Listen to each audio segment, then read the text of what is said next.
Bonjour, on est en direct du marché de l'art, c'est Marion Dupuche-Rambert et je suis Art Advisor. On connaît tous cette formule magique qui a bercé notre enfance à chaque nouvelle histoire racontée. Il était une fois. Alors s'il était une fois l'œuvre d'art, quels seraient les héros de l'histoire ? L'art fait partie de la culture humaine depuis des milliers d'années. Et il est considéré comme un moyen d'expression et une façon de communiquer la vision de la réalité de l'artiste. En Europe, depuis la fin du XVIIIe siècle, il recouvre principalement les produits dits des beaux-arts, tels que la sculpture et les arts graphiques, dont la peinture et le dessin. Si le mot art dérive du latin artis, qui signifie habilité ou connaissance technique, le mot œuvre, quant à lui, désigne l'ensemble des actions accomplies par quelqu'un en vue d'un certain résultat. L'œuvre d'art est alors pour le sens commun un objet, une création artistique, et la réalisation d'un artiste au sens de produit de son activité.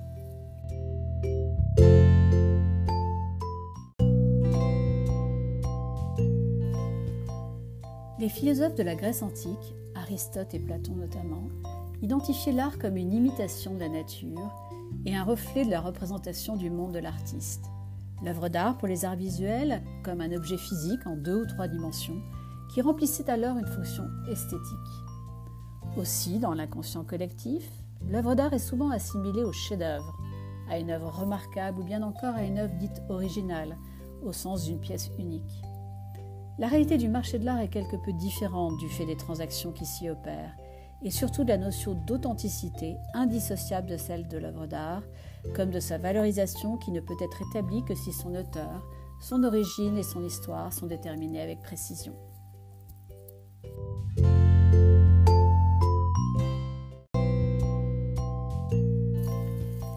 Qu'est-ce qui définit alors une œuvre d'art selon les lois de son marché ?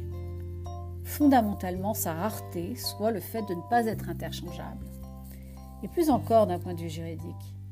En France, dans le Code civil, l'œuvre d'art n'est pas définie de façon autonome puisqu'il s'agit soit d'un bien meuble au sens de mobilier, soit d'un bien de collection. Le Code de la propriété intellectuelle, quant à lui, privilégie la protection de l'œuvre de l'esprit en tant que forme originale extériorisée, en accordant à son auteur des droits moraux et patrimoniaux, soit pécuniaires. Enfin, et on peut en comprendre la raison, le Code général des impôts, sans définir la notion d'œuvre d'art, donne néanmoins une énumération des catégories de biens susceptibles d'être qualifiés d'œuvre d'art, et ce par discipline artistique.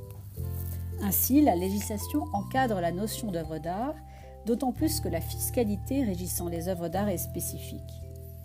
Par ailleurs, les lois dites de police de marché de l'art, soit les dispositions communes impératives en vue de qualifier une œuvre d'art, se centrent sur la notion d'originalité en accordant cette caractéristique aux œuvres uniques créées par l'artiste comme aux œuvres en édition limitée créées avec la participation directe de l'artiste.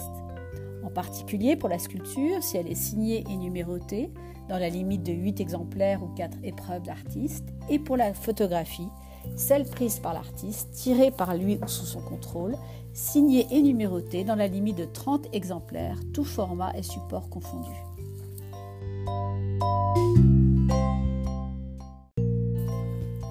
Depuis le premier épisode, j'ai souhaité instaurer pour vous cette minute de mise en pratique.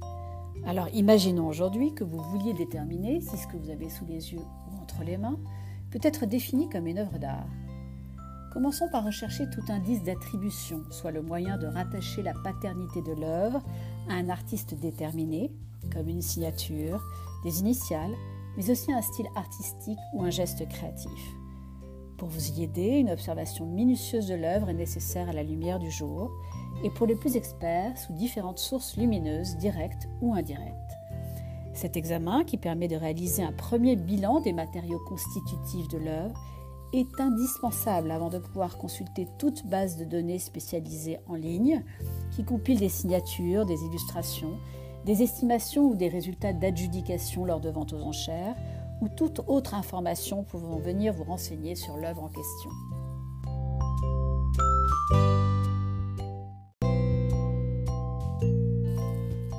La jeune fille et la perle de Vermeer, Guernica de Picasso, la Joconde de Léonard de Vinci ou bien encore L'homme qui marche de Giacometti sont pour tout un chacun des œuvres d'art incontestables. Mais au-delà de l'histoire de l'art, c'est la provenance et l'authenticité de l'œuvre qui sont essentielles pour le marché de l'art et la valorisation d'une œuvre d'art, car elle vise à fournir son historique et à garantir son originalité, tout en établissant sa propriété, sa légalité, confirmant ainsi qu'on n'est pas en présence d'une contrefaçon.